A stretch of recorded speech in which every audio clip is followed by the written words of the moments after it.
Hello दोस्तों, आज के इस नए वीडियो में आपका एक बार फिर से हमारे YouTube चैनल माइक्यूब स्टडी पर स्वागत है। चलिए, आज के इस नए वीडियो में हम बात करने वाले हैं जनरल साइंस, जो कि सभी कॉम्पिटिटिव एग्जाम्स में पूछा जाता है।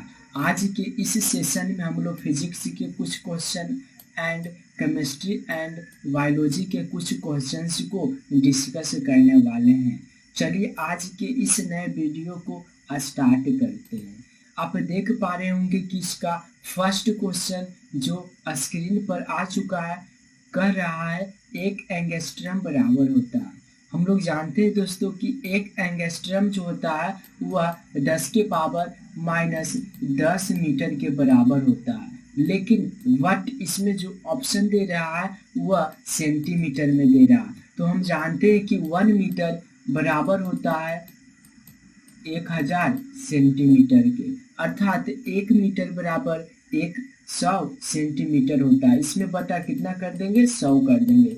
इससे दो शून्य क्या हो जाएगा, समाप्त हो जाएगा, तो बच जाएगा 10 के पावर -8 सेंटीमीटर।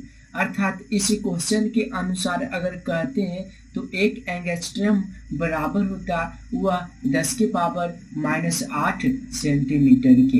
अगर मीटर की बात करते तो 10 के पावर -10 मीटर के बराबर होता 1 एंगस्ट्रम। चलिए अगले क्वेश्चन की ओर बढ़ते हैं। अगला क्वेश्चन आप देख पा रहे होंगे कि कह रहा है सेकेंड क्वेश्चन कि उत्कृष्ट गैस, जिसको हम बोलते हैं दोस्तों नोबेल गैस, क्या नोबेल गैस, कहता उत्कृष्ट गैस है।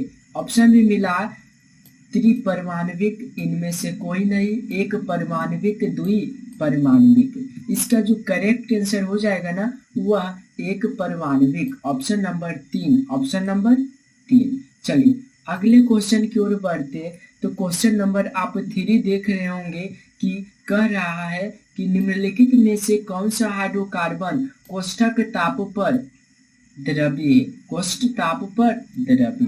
कह रहा कि सबसे पहले समझना है कि हाइड्रोकार्बन क्या होता है। तो हाइड्रोजन कार्बन कहता कि हाइड्रोजन एंड कार्बन के सहयोग से बनने वाला यौगिक को हम हाइड्रोकार्बन कहते हैं। अब इसमें पूछ रहा कि निम्नलिखित में से कौन सा हाइड्रोकार्बन कोष्ठ ताप पर द्रव्य है। Option propane, ethane, pentane, butane. इसका जो करेक्ट आंसर हो जाएगा ऑप्शन नंबर 3, पेंटेन। चलिए अगले क्वेश्चन की ओर बढ़ते हैं। कहता एसिटिलीन अम्लीय है, एसिटिलीन अम्लीय है। ऑप्शन है एसीटोन में, अल्कोहल में, जल में, इनमें से कोई नहीं। इसका जो करेक्ट आंसर हो जाएगा वह एसिटिलीन अम्लीय है, किसमें, तो जल में, किसमें, जल में। ऑप्शन इसका हो जाएगा ऑप्शन नंबर 3। चलिए अगले क्वेश्चन की ओर बढ़ते।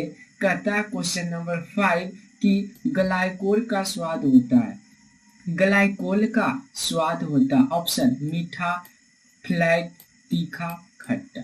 जो ग्लाइकोल का जो स्वाद होता वह मीठा होता है। इसका जो करेक्ट आंसर हो जाएगा ऑप्शन नंबर 1, मीठा। चलिए अगले क्वेश्चन की ओर बढ़ते हैं। अगला क्वेश्चन आप देख पा रहे होंगे क्वेश्चन नंबर 6।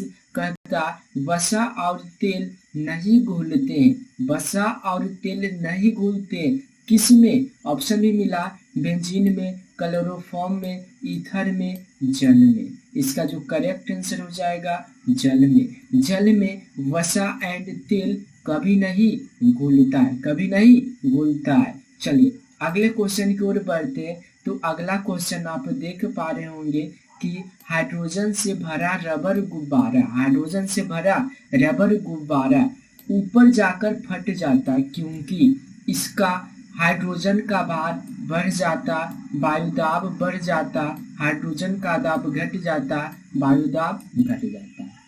हम जानते हैं दोस्तों कि अगर पृथ्वी तल से जैसे जैसे हम ऊपर जाते हैं तो हमारा जो वायुदाब होता वह घटता जाता, घटता जाता, और जिसके कारण जो हाइड्रोजन का जो गुब्बारा होता वह ऊपर जाकर क्या होता, फट जाता। इसका जो करेक्ट आंसर हो जाएगा ऑप्शन नंबर 4, वायुदाब का घटना, वायुदाब क्या घट जाता है। चलिए अगले क्वेश्चन देखते हैं। क्वेश्चन नंबर 8 कहता निम्नलिखित में से कौन सा कण अस्थायी है। यहाँ ध्यान देना, क्या अस्थायी है। निम्नलिखित में से कौन सा कण अस्थायी है? ऑप्शन है इलेक्ट्रॉन, अल्फा कण, प्रोटॉन, न्यूट्रॉन। इसका जो करेक्ट आंसर हो जाएगा ना वह ऑप्शन नंबर 4 न्यूट्रॉन। न्यूट्रॉन एक ऐसा कण है जो हमेशा अस्थायी में रहता।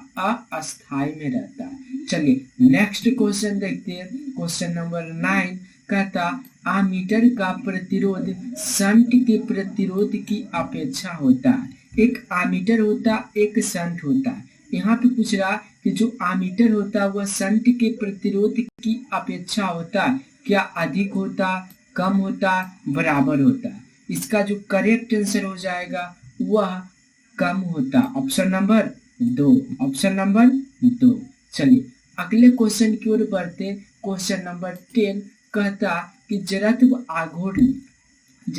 आघूर्ण एवं कोणीय त्वरण का गुणनफल होता है। जड़त्व आघूर्ण एंड कोणीय त्वरण का गुणनफल होता है। क्या बल होता है, टॉर्क होता है, कार्य होता है, कोणीय संवेग होता है? इसका जो करेक्ट आंसर हो जाएगा वह ऑप्शन नंबर 2 टॉर्क बराबर हम जानते हैं कि जड़त्व आघूर्ण मल्टीप्लाई त्वरण होता है। जड़त्व आघूर्ण मल्टीप्लाई त्वरण होता है, अर्थात जड़त्व आघूर्ण एंड कोणीय त्वरण का जो गुणनफल होगा वह टॉर्क कहलाएगा। चलिए क्वेश्चन नंबर 11 आप देख पा रहे होंगे कि कहता इलेक्ट्रॉन वोल्ट मात्रक है किसका? इलेक्ट्रॉन वोल्ट मात्रक है किसका? ऑप्शन शक्ति का, विभवांतर का, इलेक्ट्रॉनिक चार्ज का, ऊर्जा का। यहाँ पे जो इलेक्ट्रॉन वोल्ट SI यूनिट है वह ऊर्जा का, एनर्जी का, अर्थात ऊर्जा का जो मात्रक होता वह जूल होता। लेकिन अगर बिगेस्ट यूनिट की बात करते हैं तो एक इलेक्ट्रॉन वोल्ट भी होता है जो कि ऊर्जा का यूनिट दर्शाता है। चलिए क्वेश्चन नंबर 12 कहता K2Cr2O7 में Cr अर्थात क्रोमियम का ऑक्सीकरण नंबर है। इसको हम निकालने के लिए सीखते हैं तो सबसे पहले जिसका निकालना होता है उसको हम मान लेते हैं क्या X, इसको हम मान लिए क्या X। उसके बाद हम जानते हैं कि K क्या पोटेशियम पर +1 चार्ज होता है। इधर बचा ऑक्सीजन पर जानते हैं कितना -2 चार्ज होता है। अब इसको लिखते हैं इधर 1 हो जाएगा प्लस यहाँ पे X हमने मान लिया, यहाँ Cr2 है तो ये हो जाएगा कितना 2x हो जाएगा। ये समझ में आया। फिर होगा प्लस इधर हो जाएगा -2 पावर है, यहाँ 7 है तो 7 दूनी 14 -14 हो जाएगा। और बराबर में क्या मान लेते हैं 0, बराबर में 0। अब क्या करना है तो इसको कैलकुलेशन करना है। जब इसका कैलकुलेशन करते हैं तो 2x बराबर यहाँ पे क्या हो जाएगा तो यहाँ पे थोड़ा सा मिस्टेक हुआ कि यहाँ पे K कितना है, K पर चार्ज होता है +1 लेकिन K की संख्या कितना है 2 है, इसमें क्या होगा 2 मल्टीप्लाई होगा। जिस प्रकार क्रोमियम की संख्या 2 है तो X में 2 से मल्टीप्लाई हुआ एंड ऑक्सीजन की संख्या 7 है तो ऊपर -2 है, इसमें मल्टीप्लाई कितना हुआ 7 हुआ, 7 दूनी 14। उसी प्रकार इसमें कितना मल्टीप्लाई होगा 2 मल्टीप्लाई होगा। जब 14 में से 2 चल जाएगा तो बच जाएगा क्या 12, वो भी निगेटिव में माइनस में। ये 2 से कट जाएगा कितना 6 बाजी, कितना बाजी कट जाएगा 6 बाजी कट जाएगा। चलिए यहाँ पे हमने क्या किया तो 14 में से 2 घटा दिया तो वो भी बच गया, जो वह प्लस में 12 बच गया एंड 2 से जब मल्टीप्लाई कर दिए तो x बराबर आ गया +6। जब इसको हमने कैलकुलेशन किया तो x का मान आ गया 6, अर्थात K2Cr2O7 में क्रोमियम की जी ऑक्सीडेशन नंबर होता वह +6 आता। चलिए अगले क्वेश्चन की ओर बढ़ते तो कहता जो तत्व बिजली के प्रवाह में मदद नहीं करता वह है। यहाँ पे बताना है कि वैसा तत्व जो बिजली के प्रवाह का विरोध करता या बिजली के प्रवाह में मदद नहीं करता उसका नाम बताना। ऑप्शन सल्फर, पोटेशियम, लोहा, जिंक। यहाँ पे जो करेक्ट आंसर हो जाएगा वह सल्फर, ऑप्शन नंबर 1। चलिए नेक्स्ट क्वेश्चन देखते हैं।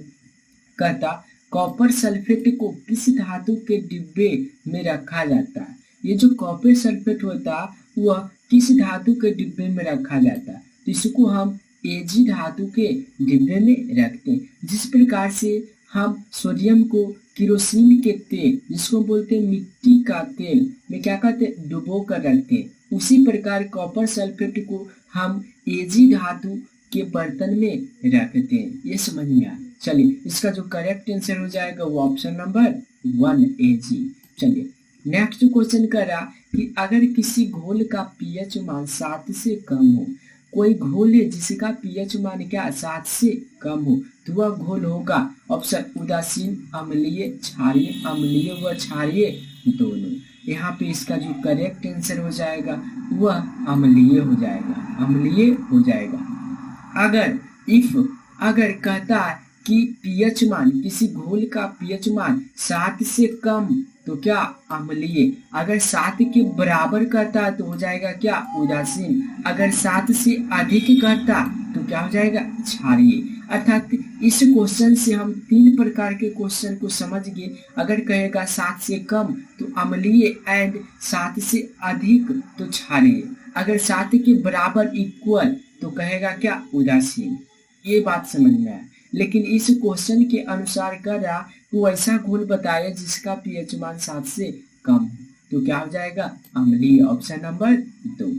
चलिए अगले क्वेश्चन को देखते हैं। कहता एक अवतल दर्पण की वक्रता केंद्र से जाने वाले किरण के लिए आपतन कोण होगा। यहाँ पे हम एक अवतल दर्पण को ले लेते हैं जिसका परावर्तक सतह क्या होता है, धंसा हुआ होता है। क्या होता है, धंसा हुआ होता है। हमने अवतल दर्पण ले लिया, ये इसका होता है क्या, परावर्तक सतह होता है।